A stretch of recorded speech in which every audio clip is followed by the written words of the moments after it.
Rather lads, welcome back to Cossy's Arsenal podcast. My name is Cossy. Good morning, good afternoon, good evening, wherever you are in all parts of the world. Welcome back to the channel. Welcome back to a brand new video. Time for the predicted lineup. Arsenal take on Bournemouth tomorrow at 6 p.m. Huge chance for Arsenal to continue winning and continue reducing the number of games until the season ends. Of course, we have the team news from Mikel Arteta.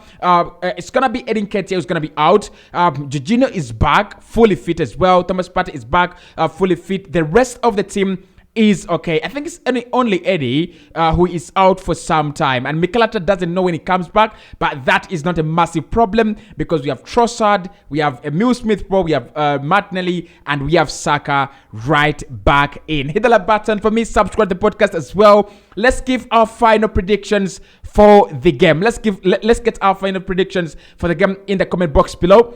Now, initially I said 7-0, okay? And that was a little bit, I think, stretched. I think that was a little bit stretched.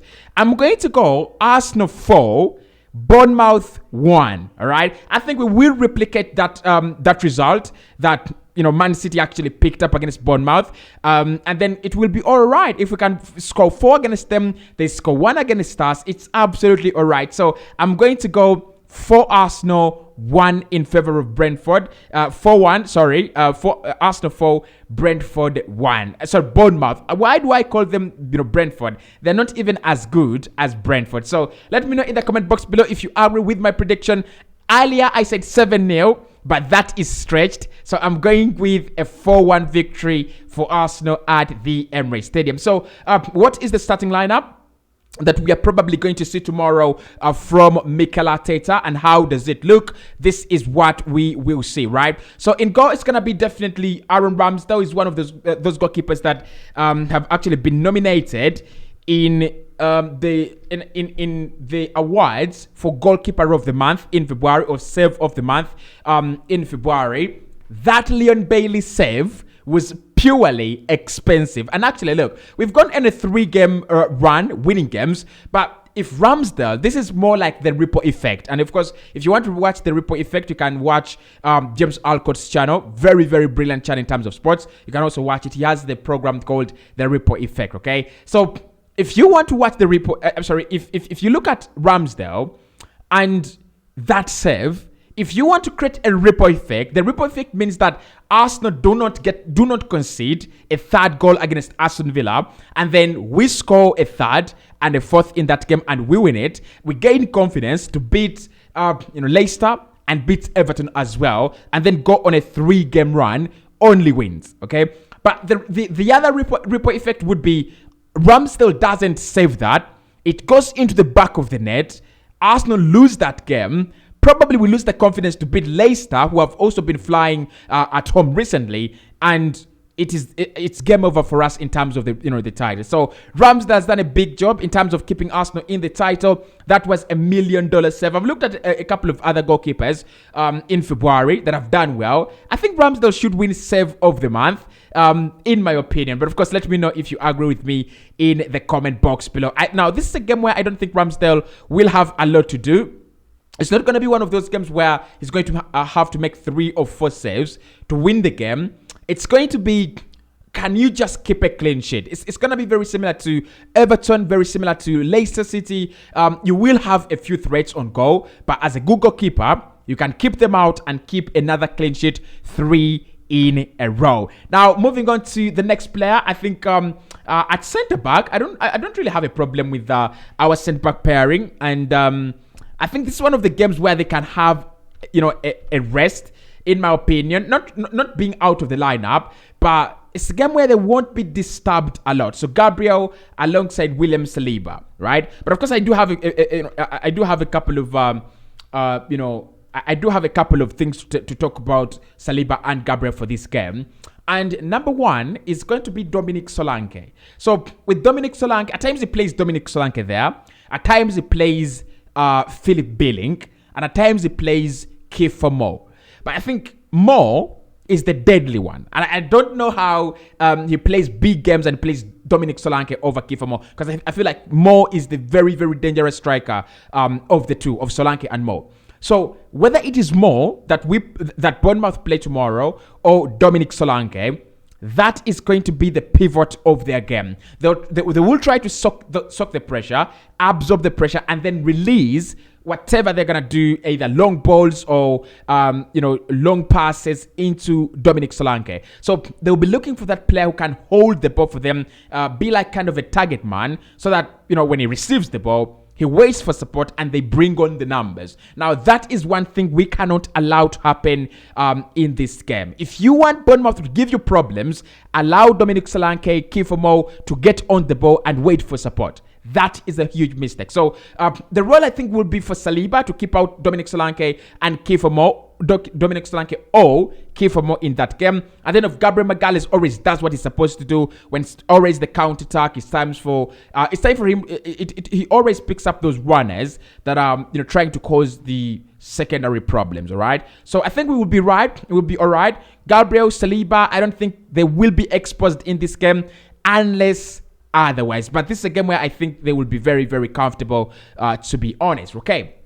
Right back. I think Ben White played very well. I don't know what you guys think, but I think White played very well in the recent game that we played against Everton. And I said this after the match reaction, that it's one of those games where I predicted him to play a certain role, and he played it, and he played it very, very well. To be honest, the last two games, he has been much better. Against Leicester and against Everton. It's either the team has actually picked up, and that's why the likes of Xhaka, the likes of White are also now coming back to life, or they've just raised their game. But in my opinion, it is courtesy of the team, raising their standards. I looked at Ben White in the recent game against Everton, and I was like, okay, this is much better, Ben. This is so much better. If you can give us such a performance every single week, I don't have a problem with you. But of course, Mikel always knows that as a player, he's going to have challenges. He's going to have, dips and downs. But he never drops his players. That is one thing he does. And I like it. I eventually do like it. Now, in terms of wingers, I don't think Bournemouth have those very lethal wingers like Nottingham Forest or Almiron and Alan Saint-Maximin for Newcastle. So I think Ben White should be all right. On the left-hand side, definitely it's Alexander Zinchenko. Kieran should play against Sporting CP. Wait for my starting lineup in the Sporting CP midweek. I think Zinchenko drops against Sporting CP. But in this game, he plays. It's very important that we just keep a consistent play, 11. But then also, you've got to think about it. Why would you want to drop your most consistent best player in the team? Zinchenko was the best player on the pitch against Everton. Best midfielder, best defender, best attacker. He was. Because look at the chances he was creating. He was involved in each and every goal that Arsenal created. And he loved life. And these are the kind of games where Mikel Arteta wants him. Because he drifts to the right, drifts to the left, comes into high areas. At times, it's very, very deep as well. So these are the games where you need Alexander Zinchenko to be at his best. And I wouldn't dare even think about dropping him just for a single second. Now, in midfield, of course, we will have a few changes. Thomas Partey will be coming back in the starting lineup ahead of Jorginho. I'll be very surprised if Mikel Arteta decides that he will be playing Jorginho over Partey. The thing with Partey is he understands this team. He understands the boys. Look at the last 45 minutes when he came in. The football was much better. The football was much fluid.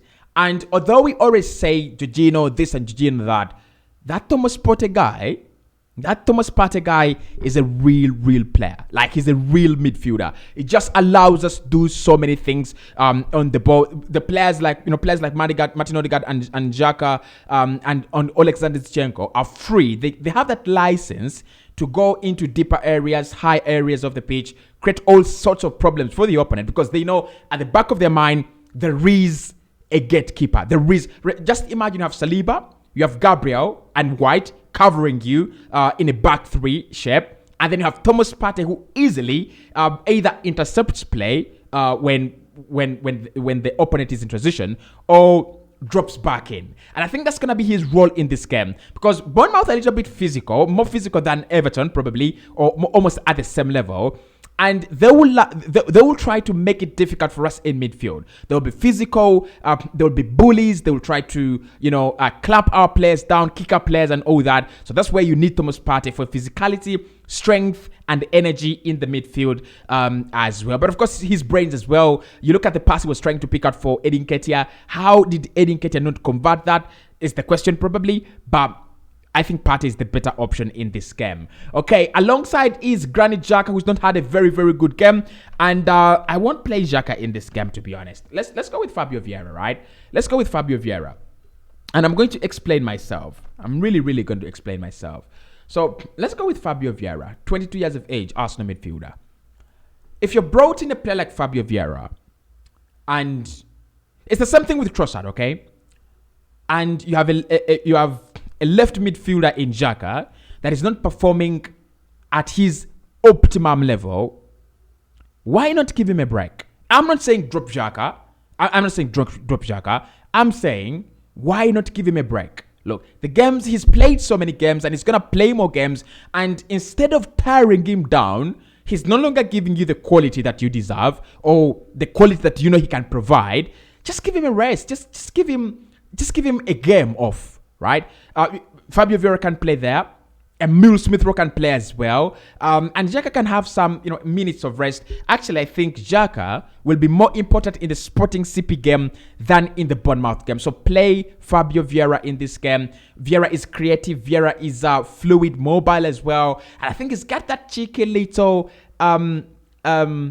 connection and relationship and understanding with Gabriel Martinelli. I would love to see them play together. Fabio Vieira on the left, Gabriel Martinelli on the left as well. And then I see, how does Fabio Vieira pick out Martinelli, and how well does Martinelli have an understanding of Fabio Vieira? Of course, in the future, it could be Fabio Vieira playing there, Xhaka on the bench. And if it's gonna be that, we need to see what's going to be like, okay? So Fabio Vieira, for me, guys, steps in for Granit Xhaka. Martin Odegaard had a very good game against Everton, didn't he? I mean, he sealed it with a win. But it's not about the goal, is it? It's not about the goal. It wasn't about the goal. It was about the skill in the middle of the park against Iwobi, wasn't it? I mean, everyone talked about that. I looked at it. I've rewatched it again and again and again for a very, very long time. I think it was so good. It was very, very good, wasn't it? But look, with Martin Odegaard, this is the game where you expect him to thrive. They will try to stop him, but I don't think they have the gadgets. I don't think they have the resources, the minerals to stop him. His quality, I think his quality is beyond Bournemouth. And if he goes there and has a bad game, it's one of those 1 out of 10 odds, okay? It is highly likely that he will have a good game. It is highly likely that he's going to have a big, big influence on this game. So Vieira, Partey, and Odegaard in midfield. Obviously, that should be the starting three in midfield. Now, up top, would I love to see any changes? Left wing. Let's go with Martinelli. I won't put Trossard on the left this time. Let's go with Gabriel Martinelli. Martinelli is in fine form, and the arrival of Leandro Trossard has really helped Arsenal, because this is one of those scenarios where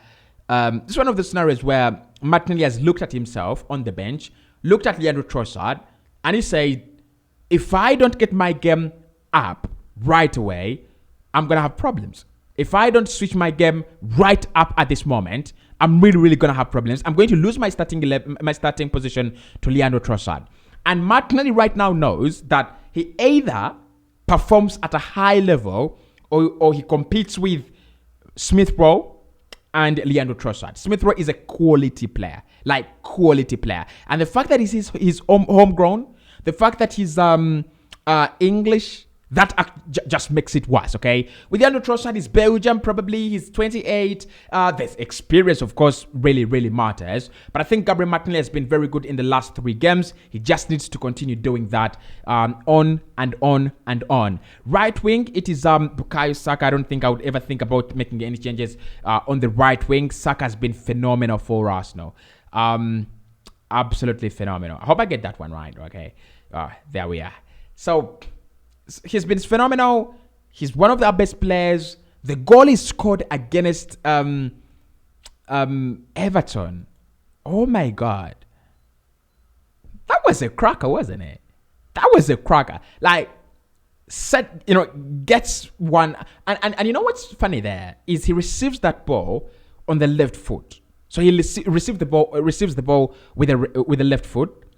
And he could have decided to go for a curler. Like, he could have. But then he pushes the ball outside. That just sends the message to defenders that he might not shoot, okay? And then what a strike. What a strike. That was a good goal. That was a really... Well, I mean, we've seen a couple of good goals from him. The one against Man United was superb. The one against Leeds United was good.